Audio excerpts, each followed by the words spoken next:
cycles, flooding me with comments on my most popular video that they absolutely love the song in Nightcore.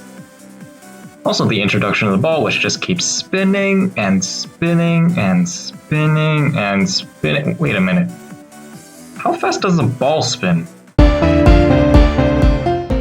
Hello, Count Sacke here, back with another GD Dynamics video.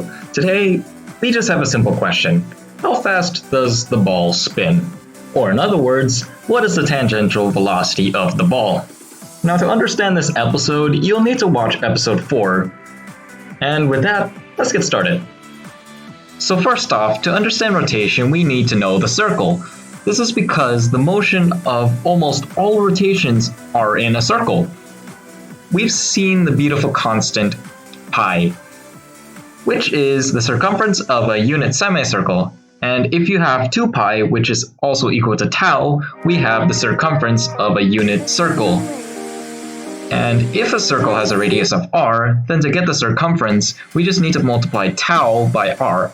So c is equal to tau times r, where tau is equal to 2 pi.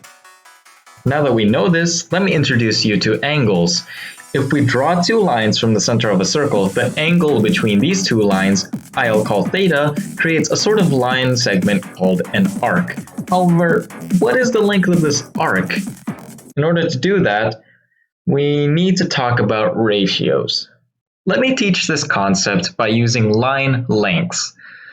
If we have a line that has a length of x and another one with a length of y, we know that if we divide x by y, this will give a constant value I'll call c. So x divided by y is equal to c, and we know that x is equal to c times y. This constant value c tells us the relationship between x and y. If we were to multiply c and y, you would get x. Now imagine we take a fraction of x and y, where they are both divided by the same value, alpha. If we divide these fractions by each other, we get x divided by alpha divided by y divided by alpha. We can simplify this by taking the reciprocal of the denominator, and then, as you can see, the alphas cancel out, and we're left with is x divided by y. And interestingly, even if we are to divide by alpha to both x and y, and then divide those fractions by each other, we're still getting the same constant c. Going back to the original question, if we let s be the arc length made by angle theta in a circle, we can divide s by theta. And we know this is equal to a constant. And we also know that s is a fraction of the circumference of a circle, therefore it's also equal to the circumference divided by tau. You might ask, why not tau times r? Well, if you think about it, it would suggest that s divided by theta is always equal to 1, no matter what, which also suggests that s would always equal theta. And that doesn't sound right, because a larger circle with the same theta value would appear to have a larger arc length, so it doesn't make sense to divide by r. Doing some algebra, we know that c is equal to tau r, so tau r divided by tau is equal to s theta. Simplifying, we get r is equal to s theta, and with that, we can get s is equal to theta r. And if we continue to do even more algebra, we can find that theta is actually equal to the arc length divided by r. This formula outputs an angle in radians. And wait a minute, you're wondering what a radian is? Really? Oh well. Looking at the formula for arc length, a radian can be described as the amount of radii that can fit in an arc length. In other words, if we took the circle's radius and added it theta times, where theta is in radians, you'd get the length of the arc. However, because we're taught to measure in angles and we're all familiar with it, fine, we'll find a way to convert between the two. Looking at the formula from earlier, s is equal to theta r, if you let theta equal to tau, s will be equal to the circumference. In other words, it's the length of the entire circle. And we know that a circle is 360 degrees from geometry. And we can do this. Tau radians is equal to 360 degrees, and we know that tau is equal to 2 pi, so 2 pi radians is equal to 360 degrees. Dividing by 2 pi to both sides, we get 1 radian is equal to 180 degrees divided by pi.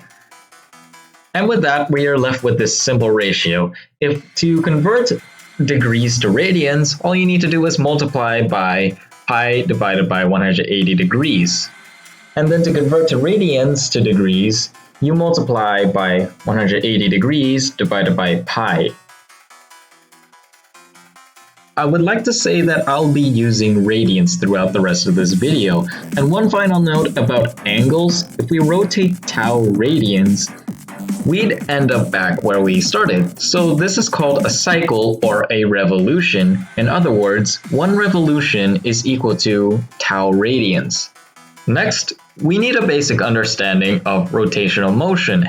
To be more specific, uniform circular motion. So let me introduce you to frequency, where this is the amount of revolutions per second or hertz.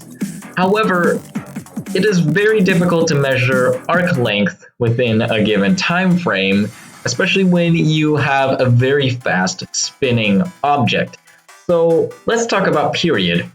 This is the amount of seconds that pass to complete 1 revolution, and there's a very important relationship between frequency and period. In fact, they are inversely proportional and their product is 1, so the frequency is equal to 1 revolution divided by t, or the period, where t is equal to the time in seconds per 1 rev. With the formula for frequency, we can now get the tangential velocity. There are actually 2 formulas for this, but we actually need basic calculus to be able to get that formula. But understand this, if you don't know calculus, the derivative of displacement with respect to time is velocity.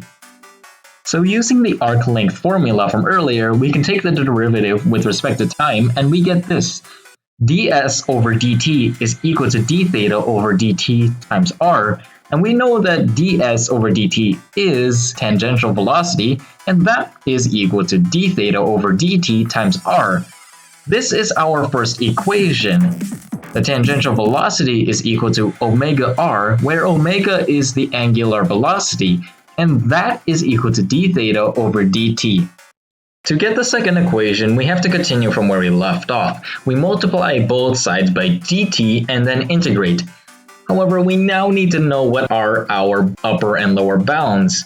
And there's even another problem. They are with respect to different variables, one with respect to time and one with respect to theta, which is radians. Well, if you think about it, for the integral with respect to time, if we have to go from 0 seconds to 1 period, which is capital T, then we know that the integral with respect to theta will have bounds from 0 radians to tau radians, because tau is exactly 1 revolution and a period is the amount of time it takes to complete 1 revolution. So now we're left with this. The tangential velocity times t evaluated from 0 to the period is equal to r times theta evaluated from 0 to tau. And then we can actually simplify that and we get the tangential velocity times the period is equal to tau r, and we know that tau r is equal to the circumference, and we know that 1 over t is equal to frequency. So we're finally able to get our second equation. The tangential velocity is equal to the circumference times the frequency. Alright, let's now actually get to figuring out how fast the ball spins.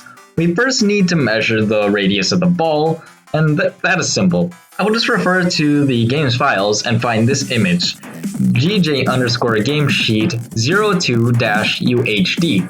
I can open this image in GIMP and then measure the diameter of the default ball and divide it by 2 to get the radius. Now, since this is from an official game file, we can actually use the formula that I derived in episode 1 because the scale that 122 pixels is 1 block is true. Now at first I thought that the diameter would be 140 pixels, the width of the image, but it's not. The diameter of the ball is actually this line, so basically I had to measure a rectangular area, then get the diagonal length of this. And to do that, I need to use the length formula in episode 1 that has Pythagoras' theorem in it. So with that, we have L is equal to B divided by 122 pixels multiplied by the square root of 140 pixels squared plus 38 pixels squared. After simplifying everything, we find that the diameter is 1.19 times 10 raised to the 2 blocks. And then dividing that by 2, we can get our radius, which is equal to 5.95 times 10 raised to the negative 1 blocks. Now just for fun, let me just calculate the circumference of the ball. Now technically this isn't the circumference because as of 2.1, none of the balls are exactly a circle. They're more like saws. But anyway, and from earlier, we know that the circumference is equal to tau r, and we just substitute our radius, and we find that the circumference of every single ball is equal to 3.74 blocks.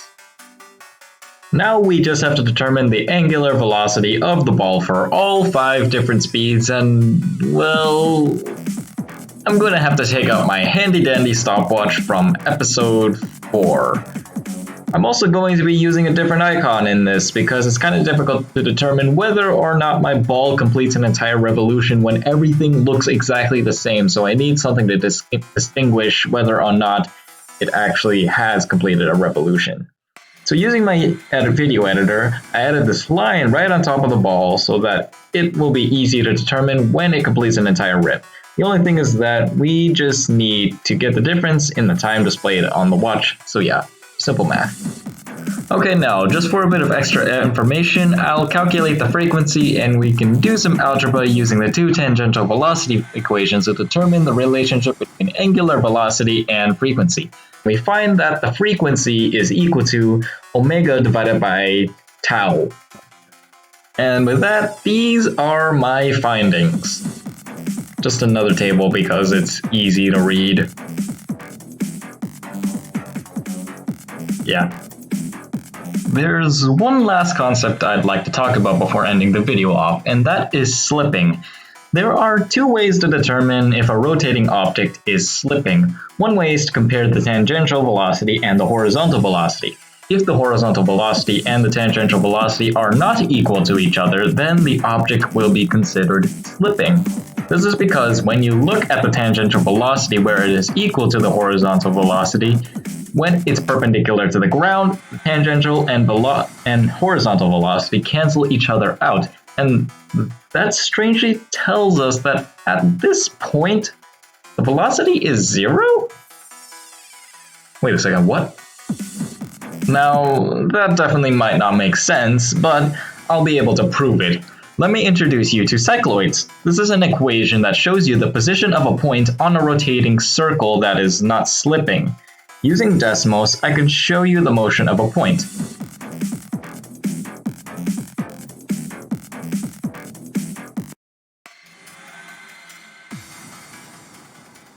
And now here's the graph of the velocity of the point moving around the circle. Keep in mind that this is not the same as the tangential velocity. Notice how when the point touches the ground, the velocity graph is also at 0.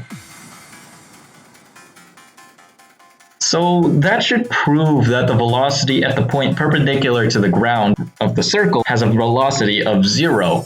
But to actually answer why this is, let's think about a car that's stuck in mud. The wheels are spinning faster than the car is able to move as a whole. Therefore, the car is technically slipping. And since the velocity at the point perpendicular to the ground is greater than 0, you can definitely say it's slipping. And the same can be applied if the velocity is less. So this is like if you're slipping on ice. You're moving forward, but you're not actually propelling yourself forward.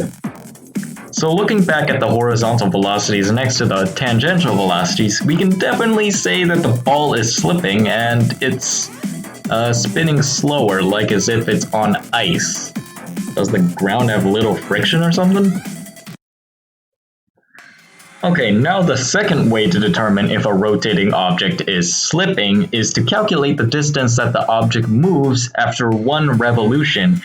If in one period the object displaces by a distance equal to its circumference, the object will not be slipping. So I'm doing algebra to get an equation for the displacement after one period given the horizontal velocity from episode 4. Finally, here are the results. And we can definitely say that the ball is slipping, and it's the same exact case as it should be. It's like the ball is on ice. Yeah. And with that, I'd like to thank XXCTBXS, Quantum Thunder, or Captain Evan for helping me a lot with this episode. He's really been a huge help throughout the series, and we brainstorm ideas for this series together, so thanks to him. And if you thought my thumbnail was just a bunch of equations to look smart, guess what? I knew what I was doing, and I knew I was going to answer this question when I first made this series. So if that's not evidence that I'm going to try all the equations in the thumbnail to the game, I don't know what will. So, alright, so yeah, that's really about it for now. So thanks for watching and hope you enjoyed.